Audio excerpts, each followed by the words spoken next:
स्वागत है आपका मेरे YouTube चैनल स्मार्ट स्टडीज में। मैं पूरन सिंह नेगी आज आपके लिए लेके आया हूँ class 10th mathematics chapter number 4 द्विघात समीकरण। और इसमें खास चीज जो है वो अब हम शुरू कर रहे हैं। इससे पहले हमने द्विघात समीकरण के बारे में पढ़ा कि द्विघात समीकरण कैसे बनती हैं और द्विघात समीकरण के मूल निकालने के अलग अलग क्या क्या विधियां होती हैं। आज के वीडियो में हम देखेंगे कि द्विघात समीकरण पर आधारित इबारती प्रश्न अर्थात word problems based on quadratic equation, ये खास टॉपिक होता है। इसमें क्या होता है कि आपको एक वर्ड प्रॉब्लम या इबारती प्रश्न दिया जाएगा, एक सिचुएशन दी जाएगी आपको, और उस पर आधारित, उस सिचुएशन पर आधारित जितने भी आपके पास सूचनाएं हैं उनको आपने किसमें द्विघात समीकरण में परिवर्तित करना है। बिल्कुल वैसे जैसे आपने रैखिक समीकरण में किया था दो चर में, लेकिन यहाँ पर ध्यान रखना है कि आपको एक ही चर राशि का प्रयोग करना है।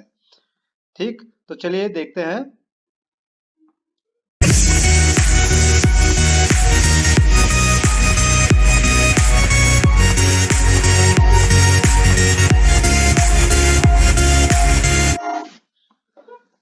तो आज हम प्रश्नावली 4.2 का प्रश्न संख्या 2। एक कुटीर उद्योग एक दिन में कुछ खिलौने निर्मित करता है। प्रत्येक खिलौने का मूल्य रुपए में 55 में से एक दिन में निर्माण किए गए खिलौनों की संख्या को घटाने से प्राप्त संख्या के बराबर है। किसी एक दिन कुल निर्माण लागत रुपए 750 थी। उस दिन निर्माण किए गए खिलौनों की संख्या ज्ञात कीजिए। ये हमारी समस्या है। देखिए इस समस्या को थोड़ा देखेंगे, हम दो हिस्सों में बांटेंगे। एक तो सबसे पहले कि खिलौने की जो कीमत, जो लास्ट लाइन होती है प्रश्न की, वहां से हमें देखना होता है कि हमें क्या चर राशि लेनी है।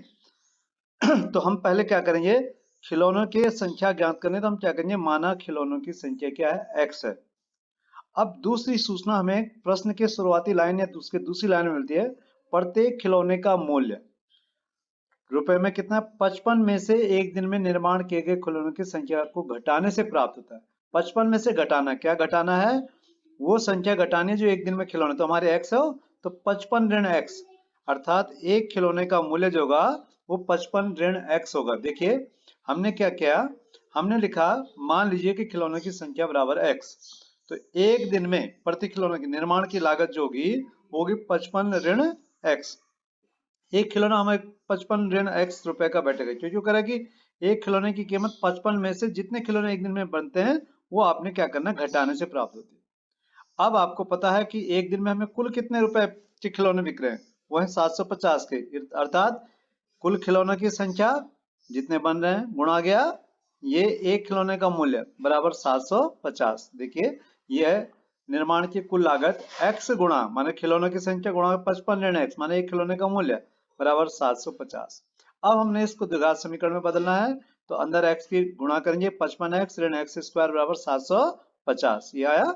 इसके बाद इसको हमने एक तरफ ले गए एक्स स्क्वायर और 750, एक्स स्क्वायर को धनात्मक करने के लिए, तो एक्स स्क्वायर ऋण 55x धन 750 बराबर 0। इसके बाद आपने कौन सी विधि अप्लाई करनी है, जो भी आपको उचित लगती है। हम यहाँ पर मिडिल टर्म स्प्लिटिंग अर्थात मध्य पद विखंडन विधि अप्लाई करेंगे। तो 750 के दो टुकड़े होते हैं 25 गुणा 30, तो हमने क्या किया, ऋण 25 और ऋण 30 मिलकर के क्या बन जाता है, ऋण 55 बन जाता है। तो यहाँ अब हमारे पास एक्स स्क्वायर में से x कॉमन ले लेंगे, तो x ऋण 30 यहाँ पे जब हम कॉमन ले लेंगे, कक्षा 9 में आपने विधि सीखी हुई है, तो x माइनस 30, फिर यहाँ 25 कॉमन आएगा दोनों जगह, तो माइनस का 25 कॉमन ले आते हैं, यहाँ पे खाली x बचेगा, ऋण बाहर ले लिया कॉमन, लेकिन यहाँ धन में से ऋण कॉमन ले लिया तो अंदर ऋण बचेगा, 25 तिया 75, 30 बार। तो इस प्रकार से हमारे x माइनस 30 यहाँ भी और x माइनस 30 यहाँ भी कॉमन आ गया। तो हम x माइनस 30 को अगर बाहर लेते हैं तो अंदर बचेगा एक x और माइनस 25। तो ये हमारे x minus 30 into x minus 25 इसके गुणनखंड बने द्विघात समीकरण के। अब हम दो सिचुएशन देखेंगे। यदि x माइनस 30 बराबर 0 होता है तो तब x बराबर 30 हो जाएगा, और दूसरी सिचुएशन होगी कि यदि x माइनस 25 बराबर 0 होता है तब x बराबर 25 हो जाता है। तो ये x के दो संभव मान हमारे पास आ चुके हैं, एक 30 और एक 25।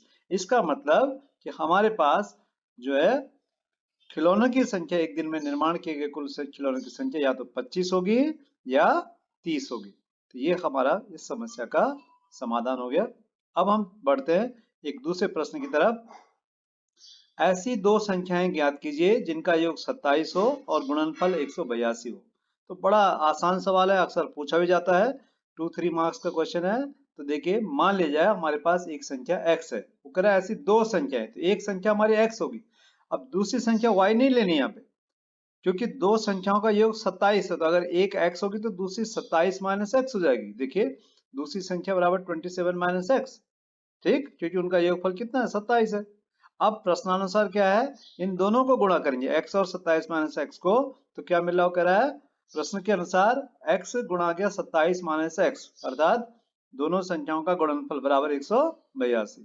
हमने क्या करना है, x की इंटू कर देनी अंदर, तो ये हो जाएगा 27x minus x square is equal to 182। अब हम इनको एक्स स्क्वायर को धनात्मक करने के लिए साइड ले जाएंगे, तो ये हो जाएगा x square minus 27x plus 182 equal to 0। अब इसके 27 के दो विखंडन करने हैं जिनका योगफल, सॉरी 182 के दो गुणनखंड करने हैं जिनका योगफल 27 के बराबर होगा। तो 14 गुणा गया 13 182 होता है, आप कर सकते हैं इसके गुणनखंड। तो ये कितना हो जाएगा, x square minus 13x minus 14x plus 182 equal to 0। यहाँ पर देखिए x कॉमन आ रहा है, तो अगर x कॉमन लेंगे तो x माइनस 13 यहाँ बचेगा, और यहाँ ऋण 14 कॉमन लेंगे तो यहाँ x बचेगा और यहाँ ऋण 13 बचेगा। दोनों जगह पर हम फिर देखेंगे x माइनस 13 कॉमन आ रहा है, तो हम क्या करेंगे, x माइनस 13 कॉमन लेंगे तो बाहर अंदर बचेगा यहाँ x और यहाँ ऋण 14, तो x minus 13 into x minus 14 equal to 0। यहाँ पर हमारे पास दो संभावना है, यदि x माइनस 13 इक्वल टू 0 होता है तो हमारे पास x क्या होगा, 13 होगा, और दूसरी संभावना क्या है, यदि x माइनस 14 इक्वल टू 0 होता है तब x बराबर कितना होगा, 14 होगा। तो इस तरह से x के दो मान प्राप्त हो गए, दोनों मान संभव हैं, अतः संख्याएं क्या होंगी, एक 13 होगी और एक 14 होगी। अगर हम एक संख्या को 13 लेते हैं तो दूसरा 27 में से 13 गया 14, 27 माइनस एक्स मैंने अलग से नहीं निकाला, वैसे इन्हीं मानों में से होता। अगर हाँ एक धनात्मक एक ऋणात्मक आते तब हम उनको अलग करते, लेकिन यहाँ पर इन्हीं दोनों मानों में एक 13 होगी तो दूसरी 27 में से 13 गया 14। तो इस तरह से अगर आप 13 और 14 को गुणा करें तो गुणनफल 182 आता है। तो ये हमारा आंसर हो गया इन दो प्रश्नों का। तो आप हमारे चैनल में बने रहिए, आपको और भी वीडियो मिलेंगे। Have a nice time, thank you.